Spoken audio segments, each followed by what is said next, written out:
Welcome everyone, and thanks for joining. Thanks for you, Stefan. I will introduce in a few seconds. So today we are going to demystify AKS. So with you, Stefan, and we are going to do it in two phases. So zooming out, then zooming in, going deep as we can, from architecture to implementation, operations, and scale. Because most of production issues start earlier in the process, at the decision phase, and as engineers, we have a lot of decisions to make about the landing zones, cluster models, isolation, networking, and so on and so forth. So for that, we have you, Stefan. We have Stefan with us, who is one of the best guys, cloud architects on AKS that I personally know. So he is a senior cloud and cloud native architect, Microsoft MVP. What I like the most about you, Stefan, when I talk about you, you are very hands-on. You have been building infrastructure like for 20 years now, 26 years now, more or less. And also, what also it's important in our discussion is the large scale that we have seen in sectors that are sensitive to security, governance, like banking and so on. So that's a very important point.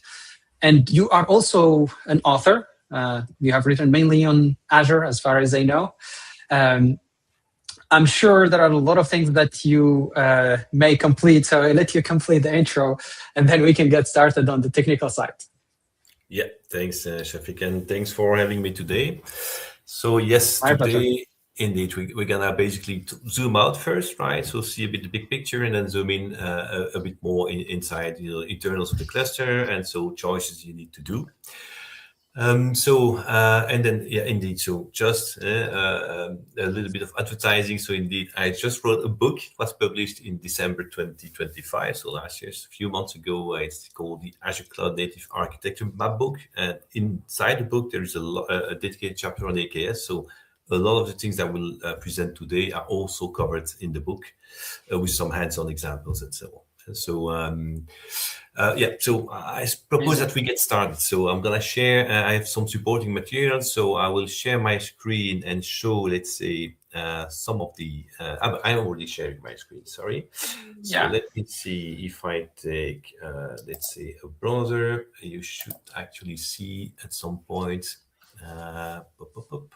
So we'll be starting with the zoom out, like understanding the big picture about AKS, Kubernetes clusters in Azure, the landing zones and all the basics, and then we'll be going deep inside, right? Indeed. So do you see my screen here? I see some virtual networks, spokes, and so on, or not? Just to make sure. Not yet. Okay, then what I'll do is maybe stop sharing and reshare, because I guess I was already in sharing mode. Sorry, guys. Bear with me. Yes.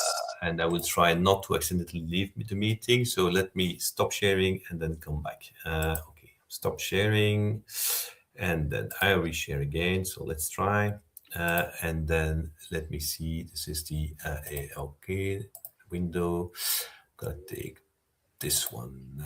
It's very small, so or can I just take the entire screen? Entire screen. Okay, I'll just take the screen. It's gonna be easier. Okay, then you should actually now see some VNets, right? Yes.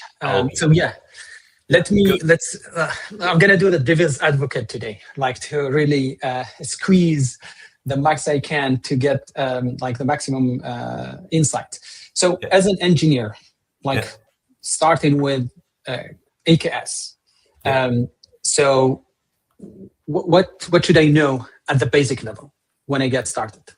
Yeah, actually, when you get started, you should first know that AKS is not a service like another, right? It's a universe within the Azure universe. So that's why it's important to first zoom out, understand where you basically put AKS, right? How you deploy it, but where you deploy it. And that's why I'm showing you here this like picture. That's kind of very basic setup, but it's what is called the hub and spoke topology.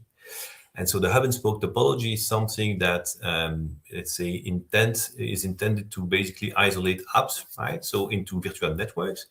And so basically here we have a very basic setup with like a hub in the middle, and then we have 2 spokes. Of course, in reality, you might have hundreds of spokes, if not thousands. And the goal is typically, you see that it's mainly, if it's widely adopted, is that in the spoke, you would typically have one application.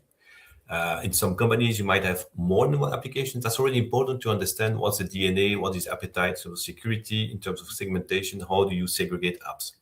But you see that now Microsoft also published a few years ago something called the subscription democratization approach, which in a nutshell is like you create one dedicated subscription and one spoke, of course, per application, per environment.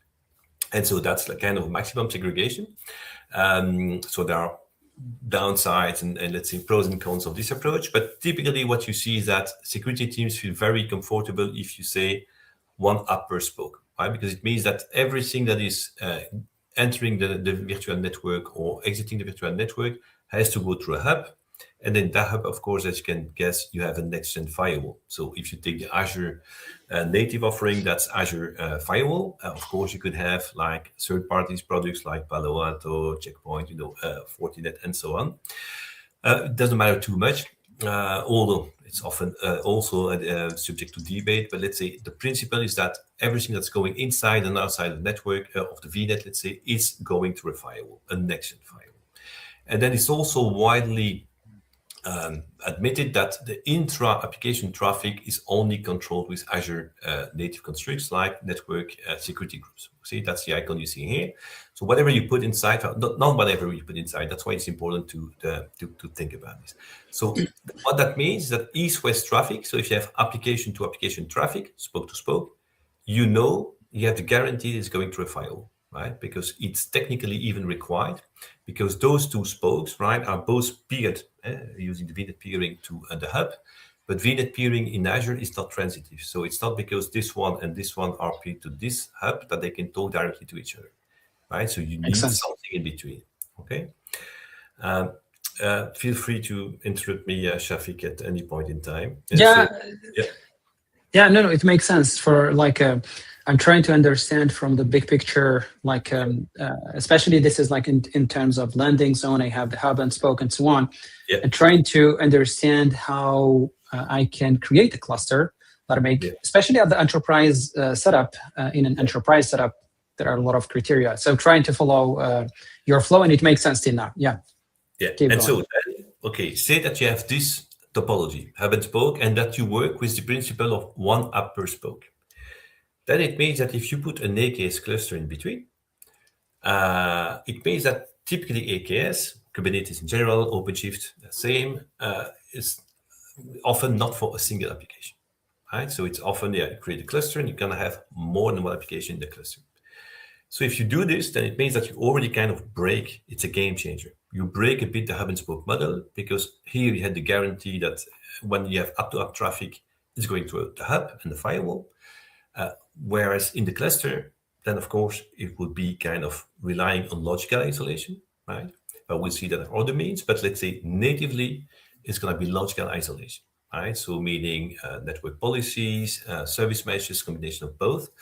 But then it also means that your organization needs to be ready to embrace cloud native things. So what I see now more and more, I would have thought it to be crazy like 5 years ago, but not anymore, is that if an organization is driven to really secure the workloads this way, that actually you see more and more organizations talking about dedicated clusters.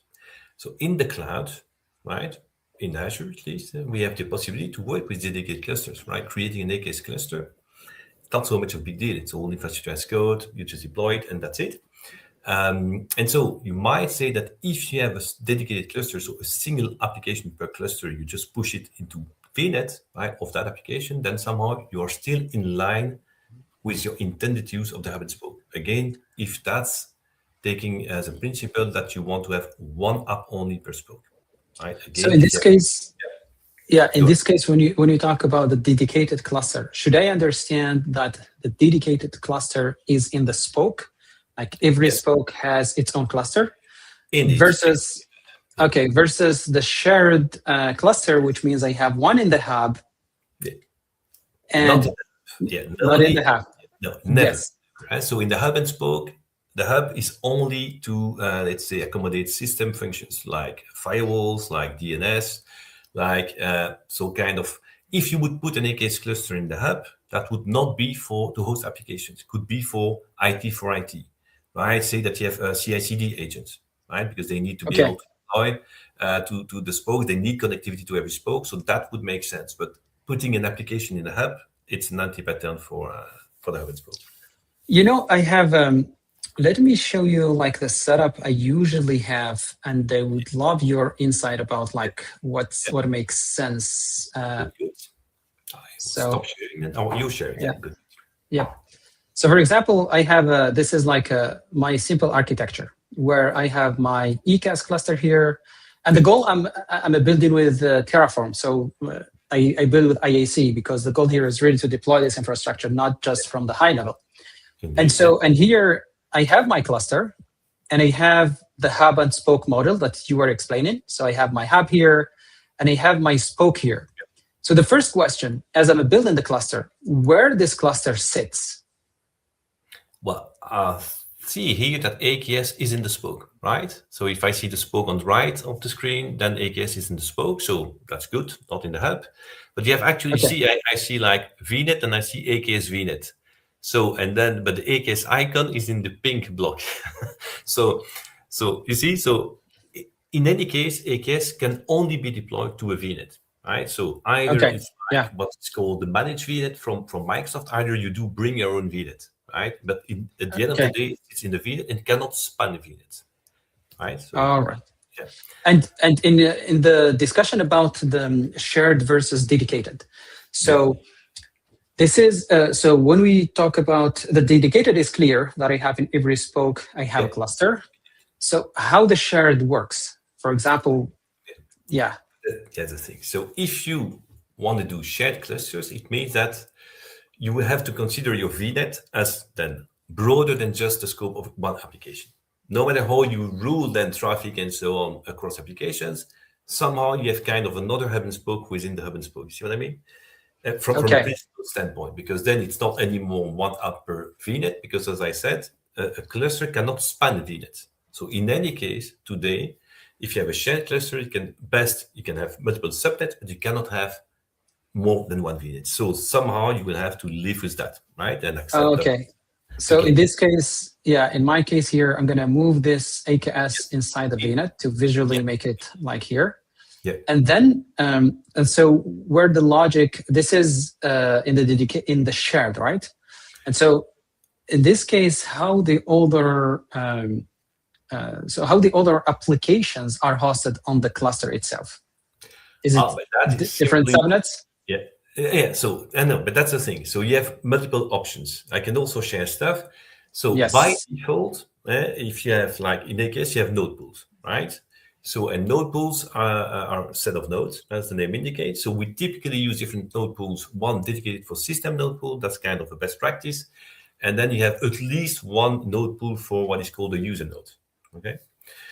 So that is, let's say in the user node pool, either you have one or more. And then you can also map a node pool to a subnet, right? So you could divide and so can kind of have layers, but I will show something for landing zones, right? Okay. And then the way, so it's not scalable to have like, say that you have a shared cluster, it's kind of a multi-tenant cluster, right? Because you have multiple internal tenants or external tenants, right? And so it's not scalable to say you have one subnet per tenant, because then of course it's somehow having like one VNet with 200 subnets doesn't make sense. So you kind of balance this. So it means that at some point, if you go with shared clusters, you will have to at some point accept some logical isolation. Right, so not only rely on pure Azure VNet stuff. So, but maybe before I zoom in really into the details, let me just first go share again. Do you still see my screen? Yes, no, because you took over. I'll stop sharing and restart so that you see my screen or not? Not yet. Not yet. Stop sharing, and I will share again. Okay, so that you see. Because it was still telling me that I was sharing, so I was a bit confused there. So entire screen, so I'm gonna take this one. Okay, so if I see, you should see, let's say some slides, right?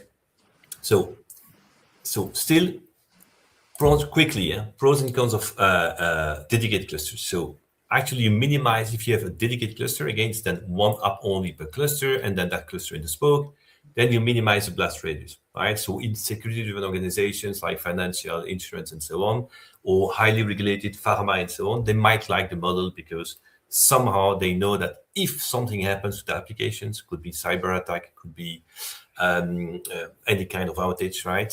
Somehow the blast radius is limited because it's only one app that's impacted at the time. So somehow it's also easier in terms of operating model. I'm not talking about operational overhead, but more the fact that, okay, it's your cluster, guys. So if you want to delegate more to the application teams and so on, you could, because again, worst case, they break something, they only break something to their own application, right? It's not impacting the others. So easy for chargeback, right? So if you need to charge back the cost of cluster, it's easier in the dedicated cluster mode than, of course, in the shared cluster, where you will need to really understand who consumes what, yeah? And then be able to, let's say, create billing reports based on that. Makes sense. Yeah. Natural fit. Yeah, you want to say something, Shafiq? No, I said it makes sense in terms of the costs, because this is one also of the biggest topics when we talk about the dedicated clusters. Indeed. So natural fit with hub and spoke. Again, if you intend to use a hub and spoke with one upper spoke, yeah? So that's then it's natural fit in this case. So it's aligned with the subscription democratization concept I explained just earlier. And then it's also, you don't need to mitigate the noisy neighbor effect. You don't have it anymore, right? By design, it mitigates because, of course, you're the only one consuming your own cluster. So if at some point you have compute, shorten compute and so on, or if you increase the compute, then it's because you need it, right? You cannot say, yeah, it's my neighbor that actually is consuming more than me. No, it's for you, right? So on the cons, of course, you have a cost overhead, right? Because system node pool, that's something that's mandatory per cluster, right? If you want to be highly available, and that's, of course, the best practice in production, you would likely use the 3 availability zones per region. Most regions have availability zones, so meaning 3 nodes, right? System nodes, the skew, so the size of virtual machines of the node pool for system node pool is not huge, right? Typically, it's okay, especially if it's dedicated, and you know you're not gonna have hundreds of thousands of pods, yeah? Unless it's very big application. So unlikely. So could still be okay, but then you can consider the overhead of the system node pool to be about 600 euros a month. Okay, that's what you would pay. Again, might look a lot for some. In the financial industry, it's peanuts. Okay, they don't even consider this, right? It's not an issue. Control plane, so that's API server with SLA. If you want to have an API server big with SLA, you have a small cost. It's not a big deal. What I think would be potentially actually impacting even more the cost is the log ingestion. Okay, because then it means that you're gonna have some redundancy across clusters, right? They will each log the same information. Like you need to fine tune, but by default they would even take the audits and so on. That's a lot of logs. So you need to make sure that you fine tune a bit the logs to make sure you don't have too noisy clusters, let's say.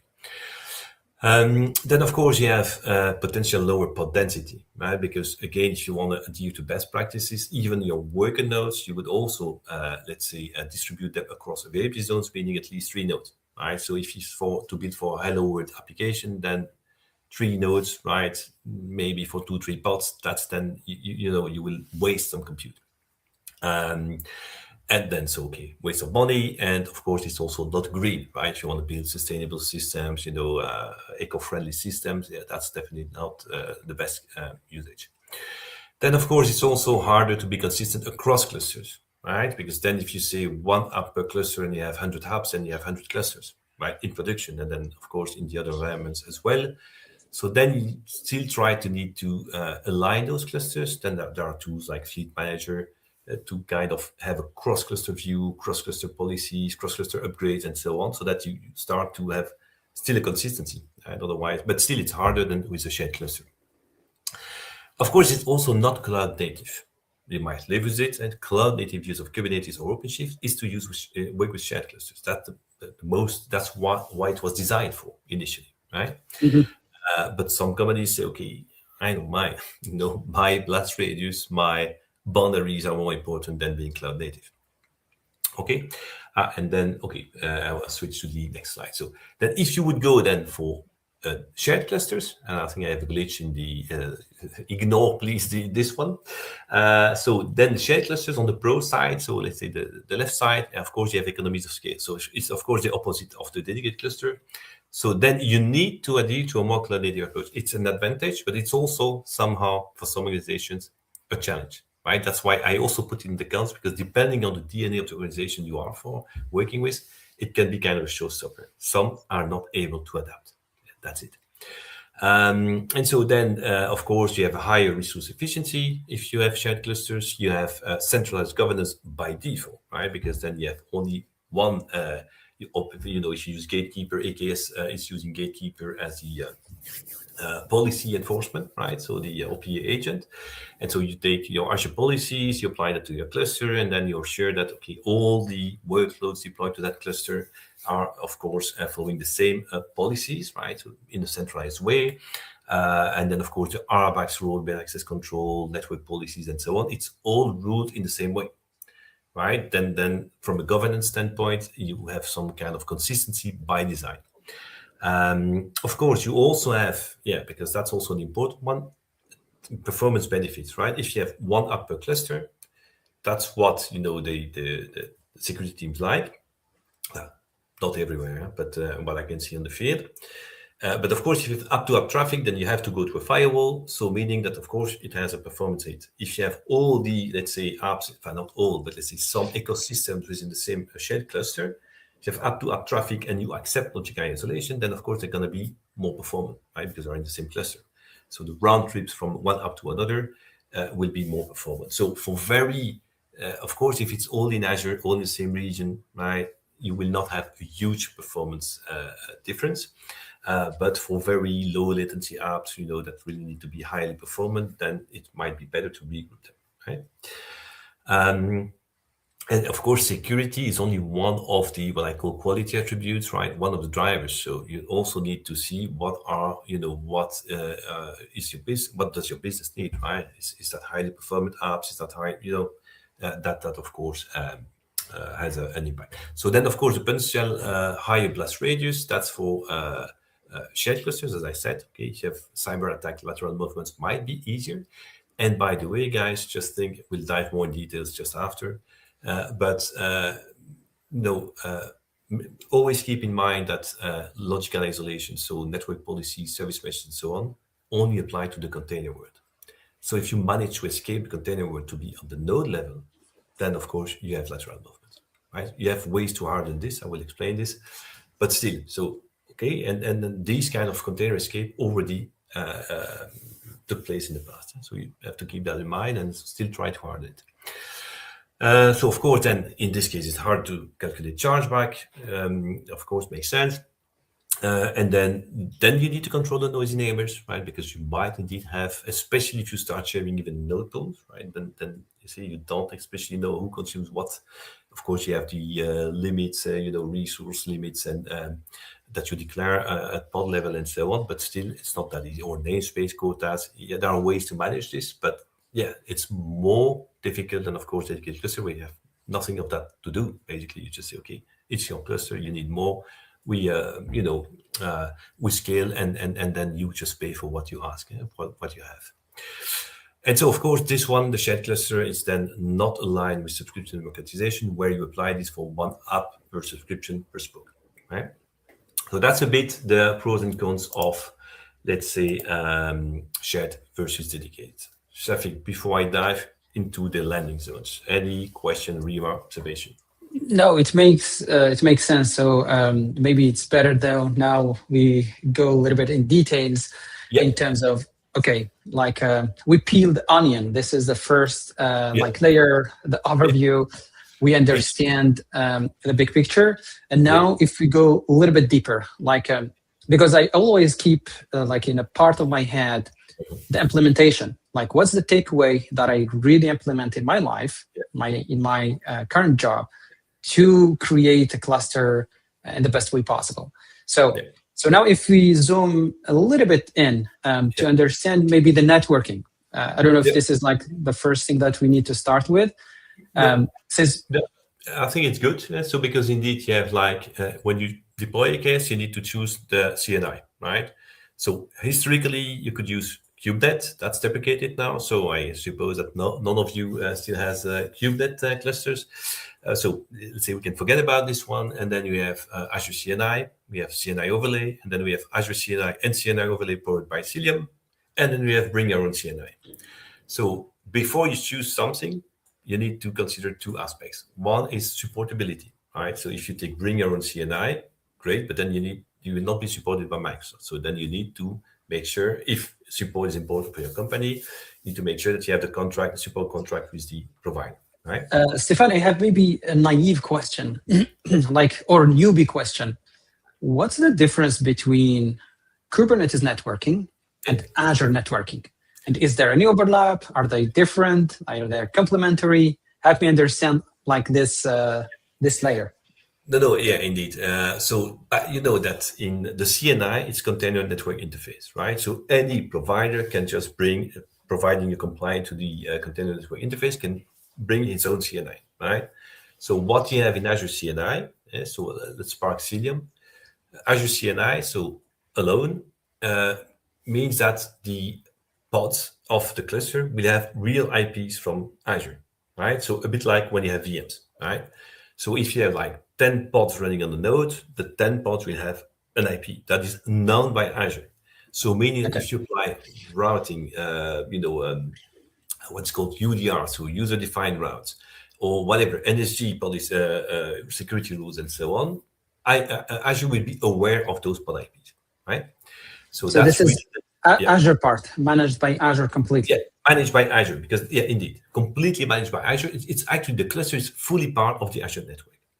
Okay. If you take kubenet initially, was not. Okay, kubenet, that was the default built-in, let's say, network system of Kubernetes. And then in Azure initially, they were basically adding some route tables and user-defined routes to actually have node-to-node traffic. It was managed by Microsoft, but still a bit complex. And that was like netted. Okay, so when you get pod IP, it's called IP masquerade. So basically, a pod IP is not known, right, and it's mapped to a node IP. So when the pod is talking to something else, the target would see, if it's outside the cluster, would see the node IP, not the pod IP. Okay, with Azure CNI, you always see the pod IP, whether it's a pod talking to another pod, or the pod talking to outside of the cluster, or from outside you want to talk to inside of the cluster. It's always the pod IP that you see.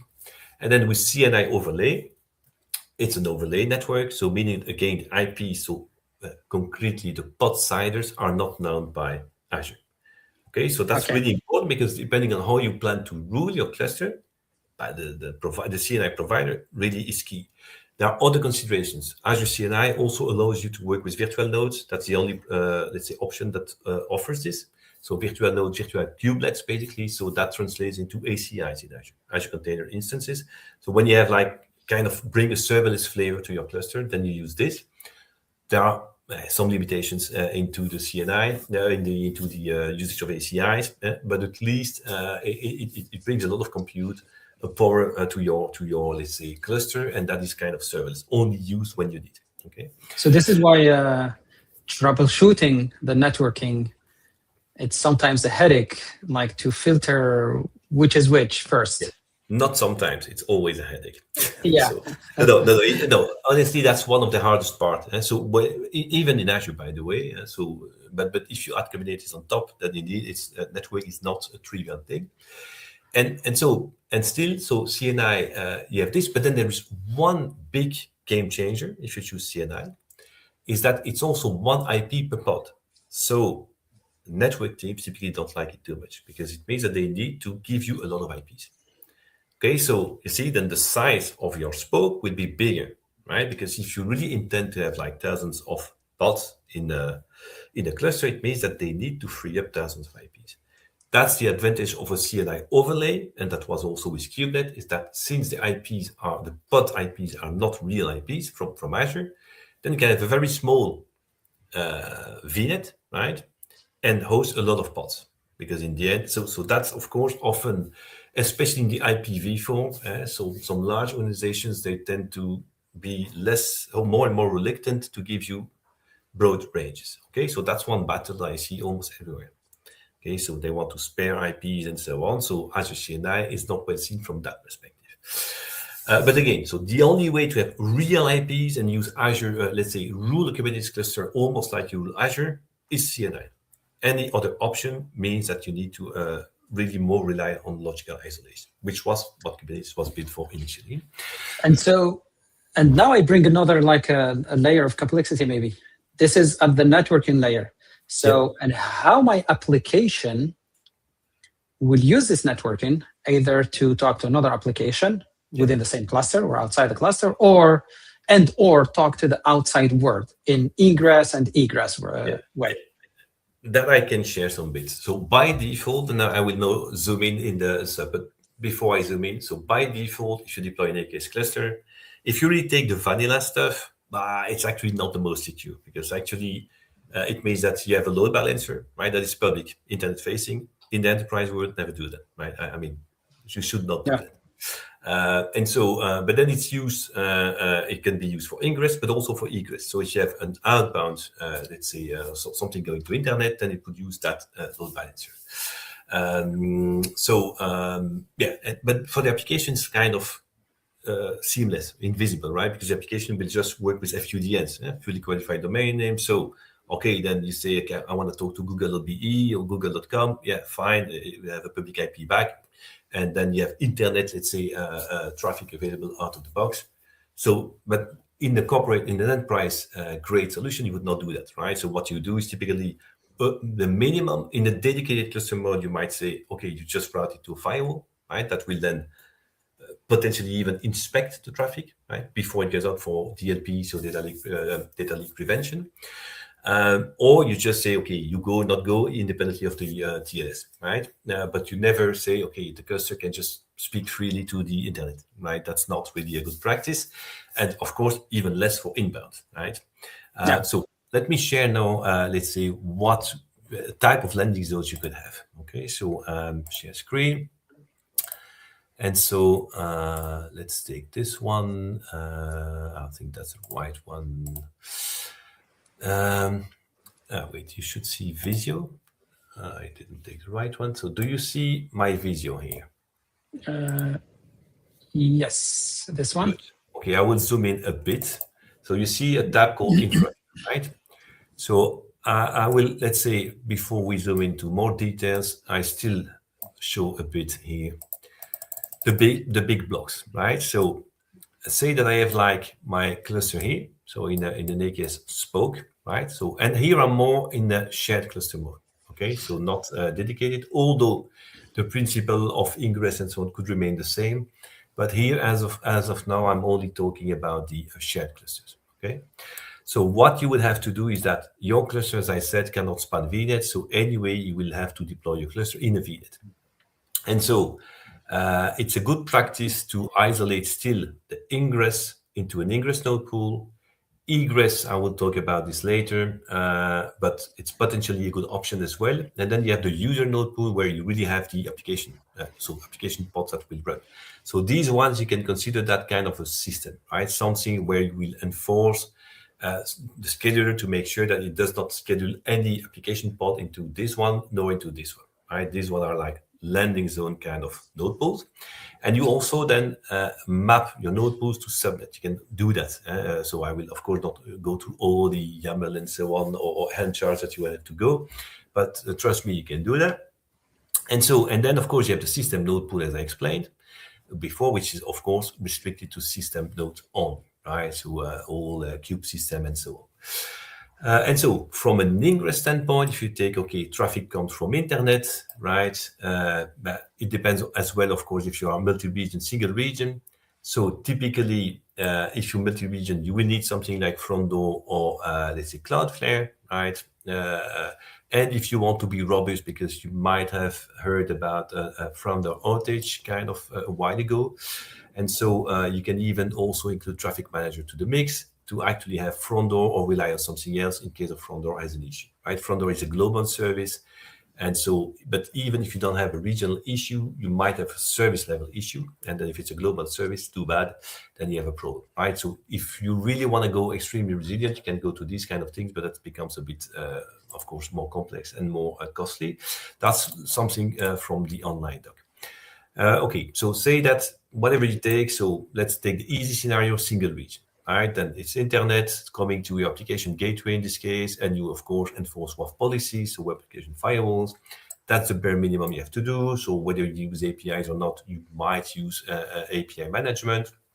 It's not mandatory, but it's a good practice as well to have a gateway, to really enforce some policies at this level. So before it goes further, and then you will always have normally a firewall, right? Because a WAF is layer 7, firewall is layer 3 to 7, depending a bit on the firewall you take. So then only after these layers, then your let's say the client, the internet client will then reach your ILB, so internal load balancer, which will actually be a backend of your application gateway in this case, right? And then you're gonna have ingress controllers, right? So, and I, on my side, recommend to use Istio. Why? Because Istio, you can do all with it, right? You're not forced to do all with it, but you can do all with it. And now it's also supported by Microsoft. Okay, so again, if supportability is something very important for you, then try to stick to the managed add-ons and extensions. Okay, so everything that you use from the managed add-ons and extensions is fully supported by Microsoft, which does not mean that you have the full-blown product. So Istio, the add-on is not as full-featured as the full-blown Istio that you will install yourself. But if you install Istio yourself, then you lose support from Microsoft. So you see that. Just a quick question here in terms of service mesh. So you mentioned Istio. What are the other options that I have, for example? Oh, service mesh, but you have Cilium, but Cilium, I would not use that for production today, okay? Because actually MTLS is still even announced in beta mode, and Cilium had, they fixed it in the meantime, but let's say a year ago, they even had a security flow in the MTLS, okay? So when you basically, when you have the service mesh, you basically have the basic, the bare minimums to enforce MTLS between the pods that are part of the mesh. Then you can even go further and say, okay, you want to enforce granular authorizations, like, okay, pod A can talk to pod B, but not to pod C, right? That was actually, they had a security flow in let's say, Cilium, where actually you could define authorizations, but they were relying on pod IPs. And as you know, pod IPs are very volatile. They're cached in memory of the node.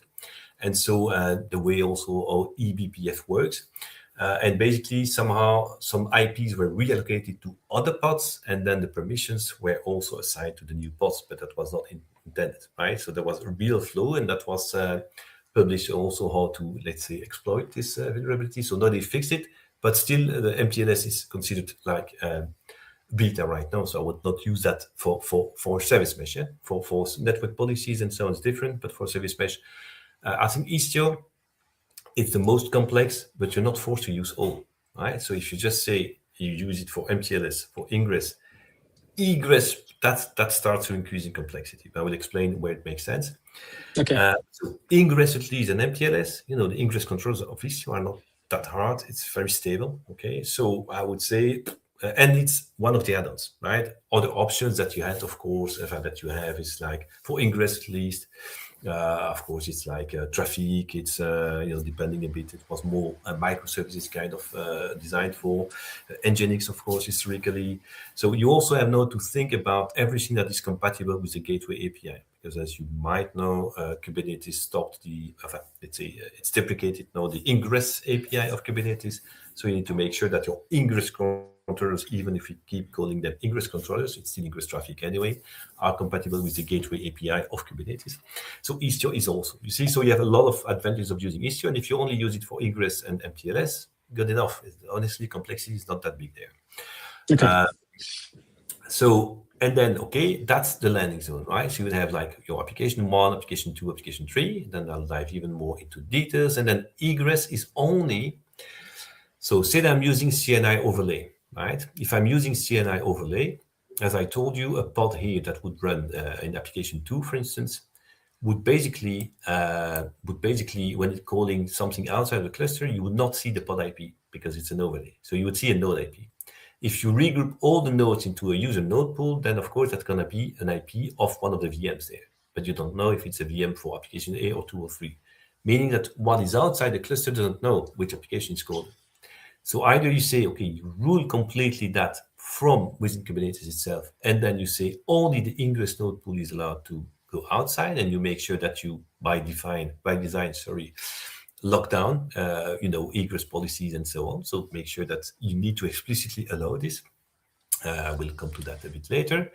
Either you blind into, you just know that the cluster is calling. So in a dedicated cluster mode, that's fine, because you know the cluster is for this app. So you know what app is trying to access what. In a shared cluster mode with CNI overlay, you don't know, right? So with Azure CNI, you could know if you would say, or even with CNI overlay, you could know if you had like one node pool per application, but again, it's not scalable. So doing this is certainly not the most appropriate. And the egress and the rules that you define, who is allowed to talk to what? Is it at the NSG level or no, different? It's a combination of network policies and service mesh, so Istio. But I will come to that a bit in a minute. So I'll zoom first, and then I'll come more to here. You see, I have like a Calico and some. Oh, Istio. Yes. Yeah, okay. So that's a bit the big stuff. And here, important stuff still, it's one ingress controller and one egress controller per application. So that is actually the landing zone. Okay.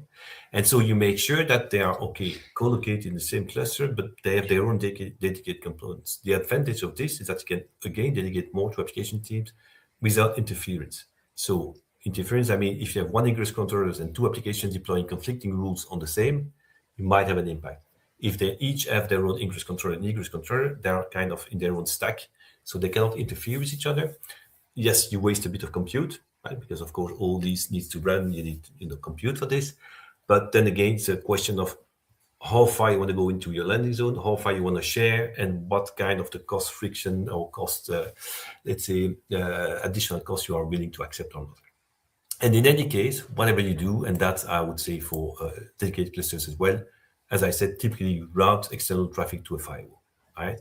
So Microsoft did something called static egress IP for public traffic. I have no clue why they did that, because I don't know any company that is not running or routing traffic, let's say, destined to internet or internet-bound traffic to a firewall.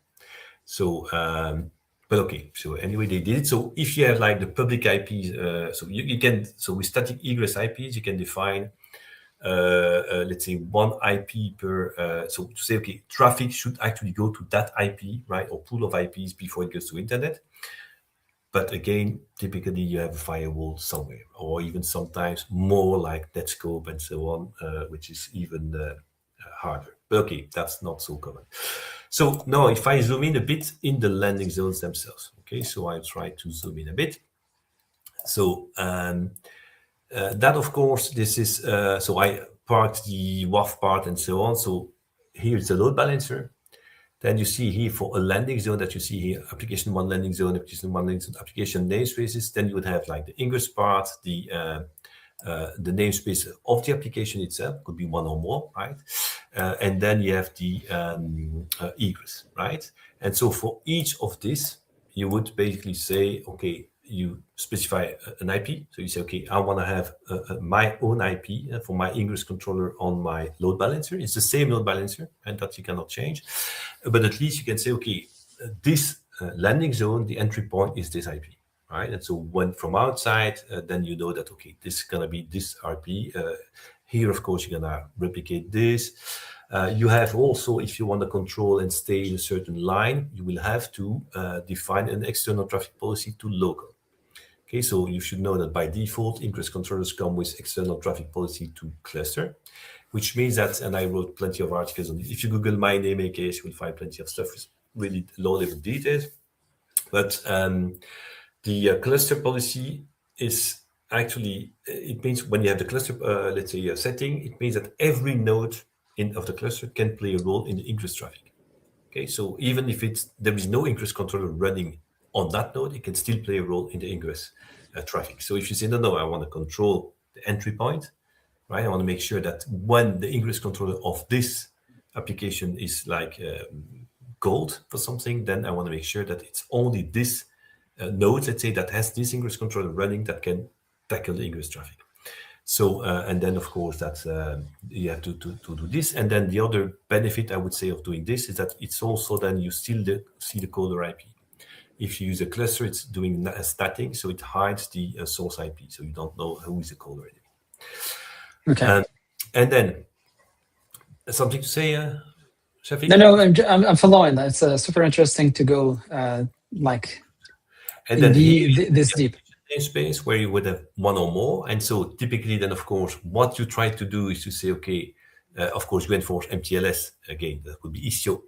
You can use any mesh, but what I like with Istio is that you can do all right with the same solution. So if you say, I'm taking traffic for ingress, and then I'm taking, I don't know, linkd for service mesh, and then yet something else, you can. But then you also have to manage multiple products, and again, no support. Right, so you have to think about this. At least no support from Microsoft. So you can always contract, of course, with companies that will offer support. And so then, of course, the goal would say here you will, of course, enforce network policies, right? That by default, and that I will maybe not be able to do to go here today. But I will show in my book. You don't need to buy it, but there is a repo with all samples available for free. Okay, so if we have time, I would just give you the URL of this repo where I show really concretely how you can do that. But basically here, the goal is, of course, to say within the landing zone, you allow, of course, traffic, right, with network policies. You would deny everything by global network policies, right, to make sure that by default you cannot do stuff. Platform teams would deploy your landing zone, so meaning a landing zone, an egress controller, your application namespaces, and then that's yours, right? And in each of these namespaces, you should be able to deploy some resources so that you have some autonomy, but of course, not everything. So MTLS, network policies, and then of course, you make sure that, of course, again, by default, a landing zone cannot talk to another. And so then you start to have, still, it's all logical isolation here. So still, you might have some CISO teams in some companies saying, first, they don't especially understand what you're saying. And secondly, of course, that's completely different from, again, the next-gen firewall in terms of which controls you can employ, you can enforce, but also in terms of how they see this. Because one of the challenges you have with, let's say, network policies and service mesh is observability.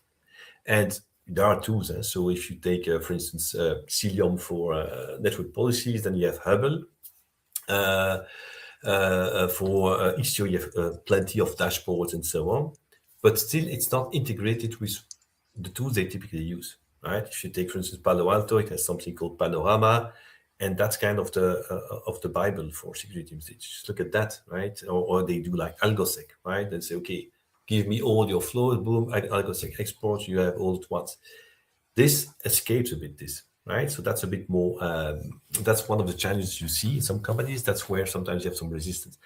Of course, a startup or a mid-sized company, they would not even bother even with network policies and so on. They might just use the flat cluster by default. It's all open and good enough, and they don't care.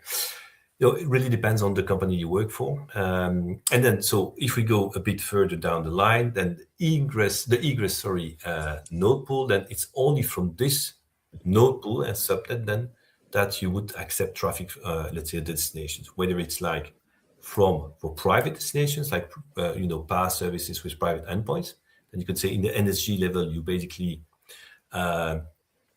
only accept traffic coming from the egress node pool and egress namespace, and you know that your service mesh and your network policies combined together will lock down traffic by default, so that if something is reaching out to this, right, to SQL, for instance, that it has been ruled, right? But then you need to trust the ruling. Because here you just know, okay, that it's the egress node pool calling you, and then, okay, traffic was enforced to the egress gateway. That's the only thing you know from a PaaS service or from a firewall. Okay, makes sense. Yeah, and so that's one thing, and then of course you have like ecosystem solutions that you can use, of course, but that's more like for the application teams, Dapper and so on and so on. That depends. Kida, of course, to scale your pods. That's kind of, for me, Kida, Istio, Calico, that you can discuss. You have Calico, you have Cilium, and so on. Depends a bit what you prefer here. Maybe still something to show. Shafiq is maybe the equivalent, but more from with an application eyes, right? Because that's really more infra views.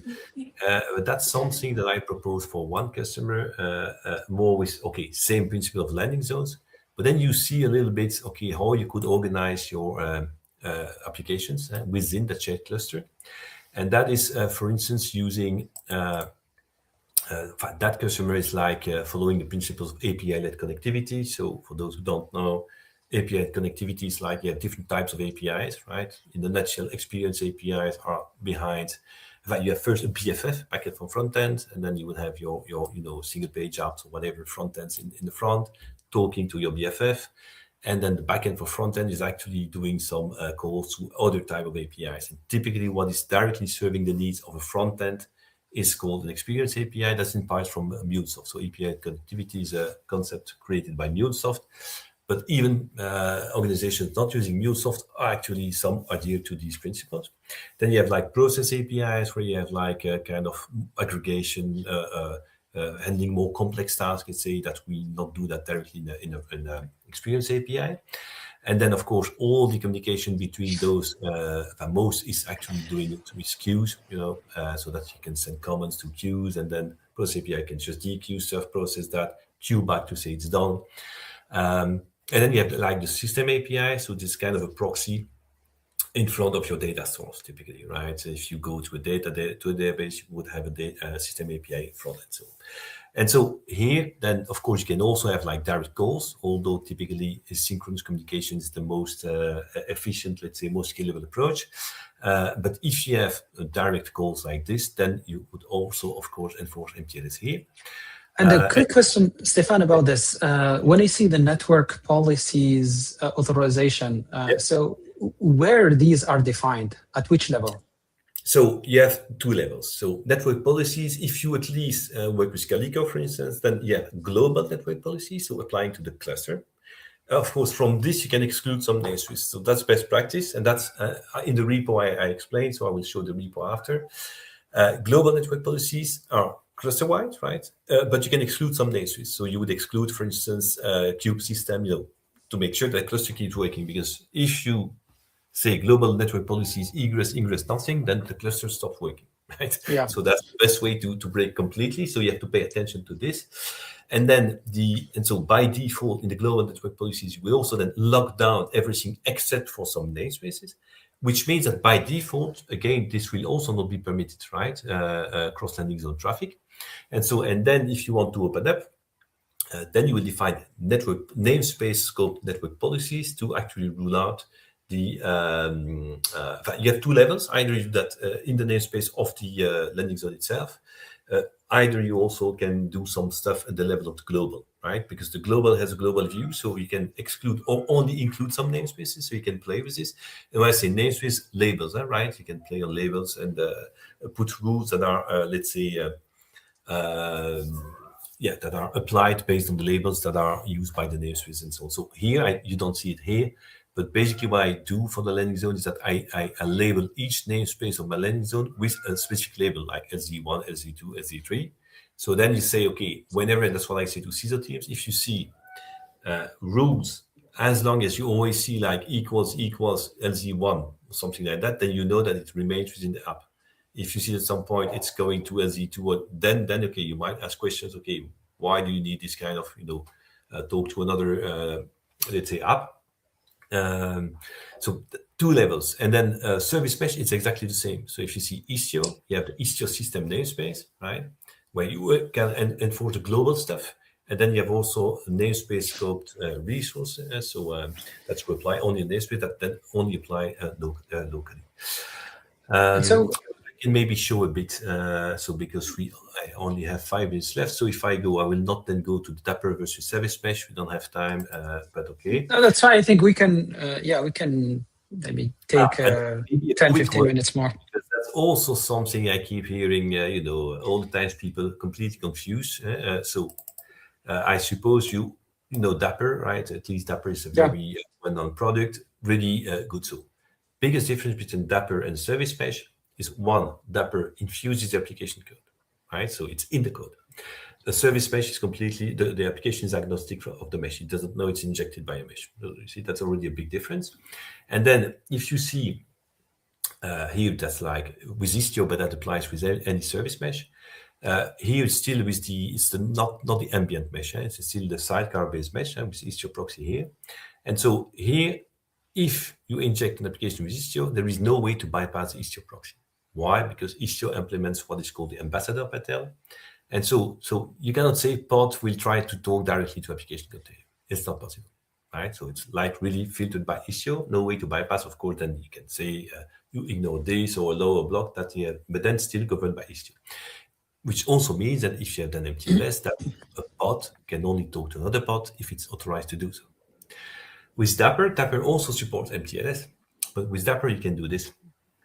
So Dapper does not, the Dapper D container is not implementing the ambassador proxy, so it's not actually rewriting the IP rules, the IP tables of the pod. So it means that by default, if I say, okay, I have an application container, I actually can talk directly to another application container and bypass Dapper. And so then bypass the MTLS of Dapper.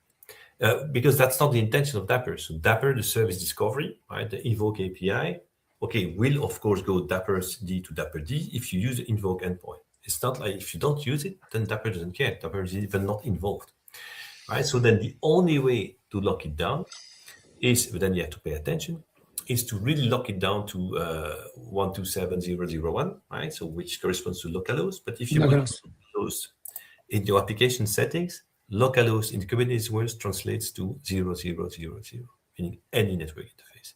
So that's why you can actually do this. With Dapper, you cannot do that with a service mesh, whatever service mesh is. So just so that you see, there is no overlapping features, but have to pay attention. And Dapper again infuse the application code. So if you need it for your application because it's a great framework, a great abstraction layer, then of course use it. If you say yes, I have MTLS, it's enforced by Dapper. No, you need then to make sure you lock traffic down to 127.0.0.1. Okay, else you are MTLS protected, but you're not. Yeah. We have a quick question from Lalit. He asked for observability and troubleshooting of service mesh problems. What is used here? In the past, I found it a bit difficult to debug service mesh issues or issues like timeouts and so on. Yeah. So basically, you have two levels. So observability, you have like dashboards in Istio. Okay, so you can use the dashboards to see, and then you have it shows live the traffic and so on, the interaction between components. That's one of the things you can use, all the dashboards that come with it. And then, of course, for really configuration issues, so say that you are building something and doesn't work, you don't know, but you have the Istio CTL command line tool, which helps, let's say, find or see any misconfiguration, right? If you do that, you have like Istio CTL analyze, you have plenty of, let's say, flags that you can use with the command that help you understand where the problem is. But it is true that there is a certain level of complexity. But again, it depends on what you use. So if you use the egress gateway, then it's complex.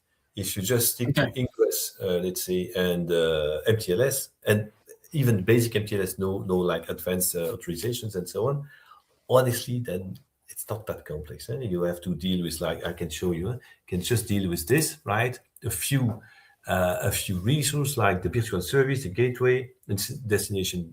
If you only use ingress, you use that. That's good enough. You don't need to know anything else. Authorization policy, you don't even need to know. You just enforce, let's say, the MTLS at the cluster level with a peer authentication. You say, okay, that it's strict mode, and then MTLS is enforced. So you at least have the guarantee that something that's not in the mesh cannot talk to something that is in the mesh. And that's already a good level of protection. And if you only do this, honestly, you don't need to learn much. And Istio, that's the advantage. So I worked with several meshes in the past. Istio, it's not easy, but once it works, it works. I mean, it works. So of course you might have other stuff that are not linked to Istio. So, because of course it's not always easy to understand. Okay, if you have a network issue, is it the Istio sidecar that is a problem? Is it the firewall further down the street, right? That is causing the problem.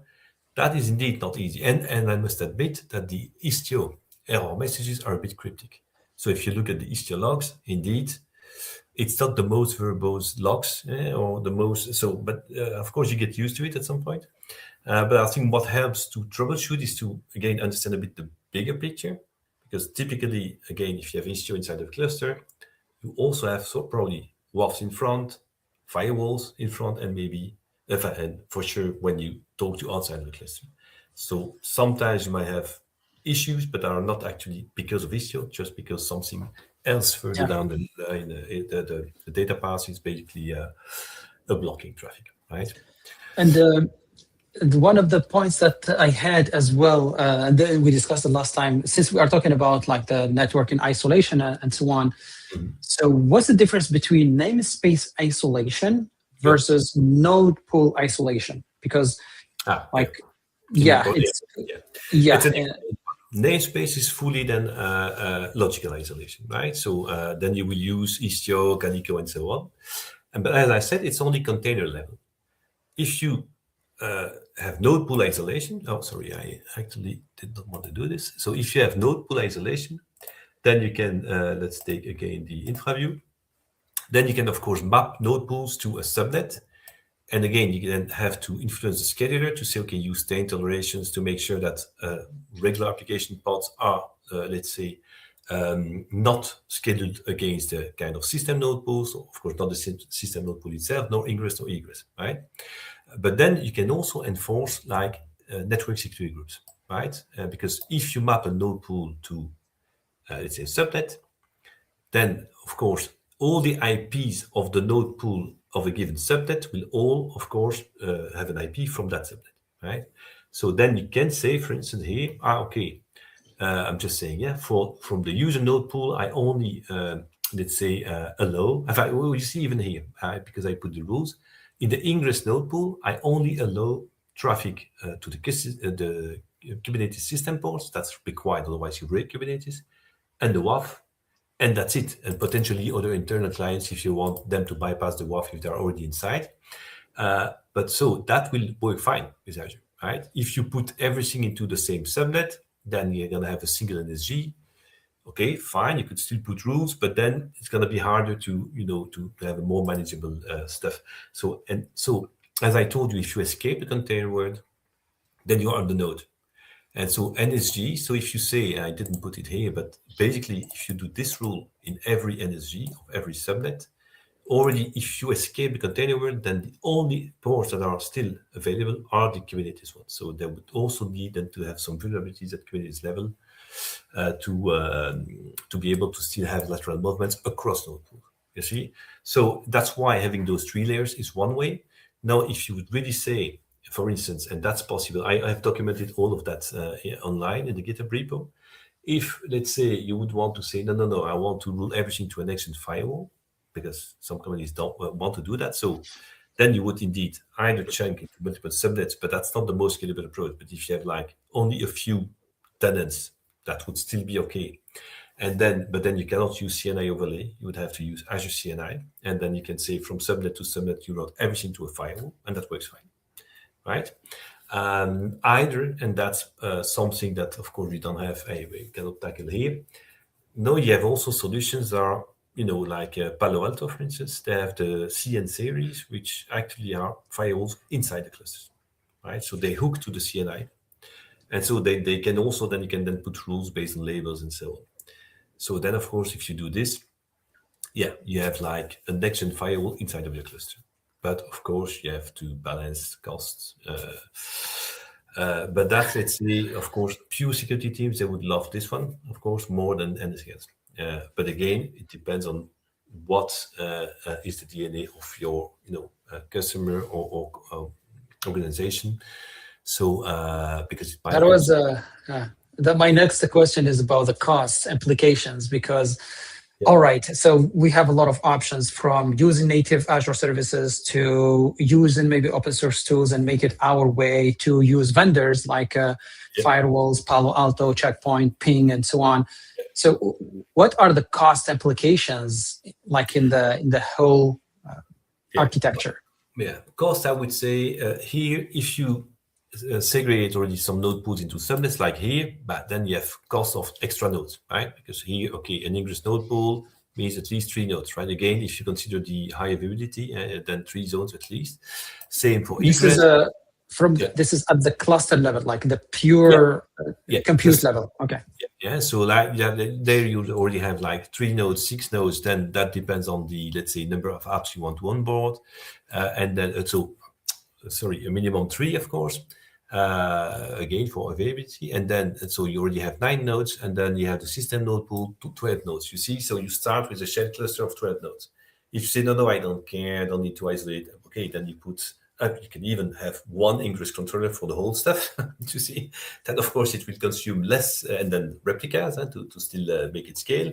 It will overall consume probably less compute, and then you see. So the cost implications are, all these components need compute to run. So if you say no, I don't care, I mutualize ingress, egress, or I don't even use an egress controller, again, it's optional, it's not mandatory. Then you could say, okay, and then you shrink it, and then you only have your system node pool, which that is really, I think it's even, I'm not 100% sure anymore, but I think you're not even supported by Microsoft if you don't segregate system node pool from the rest. So, so that's then you have the minimum cost of a cluster is like 3 nodes for the system node pool, or 2. You could say, okay, I stick to 2 OT zones, and that's good enough for me. And then but at least 2 nodes for your workloads. And then if you want to mix everything to the same nodes, you can. So, but then of course, and then use the scaling, the auto scaling of the node pool. Say, okay, always minimum 2 nodes, and then you scale to whatever you want. So maximum 1,000 nodes. It's possible, right? And then it's a much simpler setup. But then, okay, the thing is that if you have 0 rules, 0 governance, and I've seen that as well, and that's the problem, is that clusters can become very messy very fast, okay? And then you see that if you have clusters of 100 or 200 apps in the same cluster, 0 governance, then you have no clue about what's happening in the cluster. So, yeah, that's exactly what I was about to ask, is like when you scale, you will get at some point into picking the battle, like governance versus cost versus security versus maintenance and operation. So sometimes it's hard to find the right balance. So like, if you have to give an advice of someone who is building now, having the opportunity to think about it now, like what could be the best approach? Like, or maybe what should we optimize for from the beginning? But for me, identify the key drivers of the company you work for. So if security is not like the #1 priority, then I would go to a simplified cluster. And then, for instance, I would then use node pool segregation only when you have different compute requirements, right? When you say, okay, in this I want to have like AI kind of things. In this I want to have like gen purpose kind of workloads. See, so that's, and then you maximize the auto scalability and so on, and then you would actually try to leverage economies of scale. You see, if security is not like the one of the main concerns, then don't bother too much. If security is one of the main concerns, then stick to at least this. And again, you have also the options to inject next-gen firewalls inside clusters. So then you need to see how far you want to go. So really, don't design just without knowing the external factors. That's the most important, right? Because if I would say, I'm designing something in the corner of my table, and I go to a customer and say, yeah, that's your design. They can say, it's overkill. Are you crazy? I will not pay for all of that just for the security because I don't care. Or the opposite, you virtualize everything into one node pool, everything, and all apps and then you go to a bank and then you say, that's my design. And you say, okay, go back, we don't need you anymore. You see, so you need to understand the industry you work in.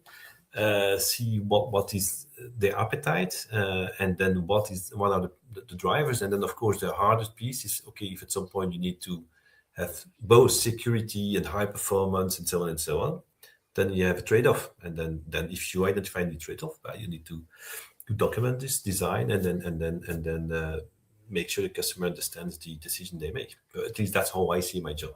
It's not like, if I say 3 options A, B, C, I say, okay, technically speaking, the 3 options are possible. The worst one is C, and the customer say, okay, I take C. Yeah, I would still sleep at night, although I don't sleep much. But it's not gonna be. I don't care. I made my job. I informed. They choose. That's it. You design decision, document it. Next. Makes sense. Yeah. Stefan, thank you very much for all the details. And I think this is, I personally maybe watch it again, the session to go to grasp all the details, especially like in the networking, lending, so on. This is important for someone who is taking decisions like maybe every day about what could be the best scenario possible. Thank you very much. And so the last thing that you want to share, like for all engineers building out there, I know that we have a lot of AI, but I don't believe AI. I mean, AI is great to use to build.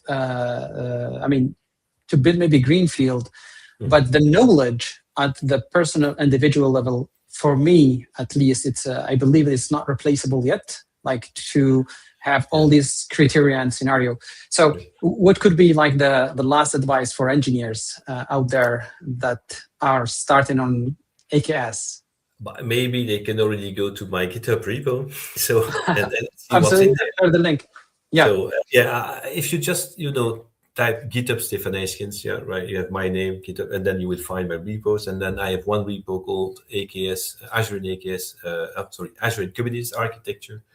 And then you will find a lot of stuff. So on AKS, but also on plenty of other stuff in Azure. Could be one thing to understand a bit the trade-off. I also documented really all the options for CNI and so on. So you see some cheat sheet. I like cheat sheet, right? So that's a quick way of finding a bit your way and then trying to see what are the factors to consider.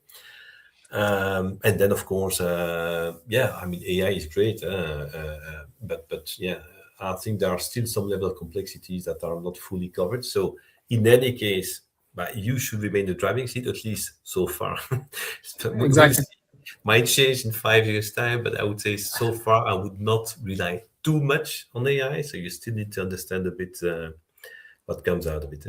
Exactly, the trade-offs and why, the reason why, because there are different branches in the decision process. Indeed. Stefan, thank you very much of making the time for the session today and for all the details. Enjoy the rest of your evening. And for everyone, thank you for joining us today.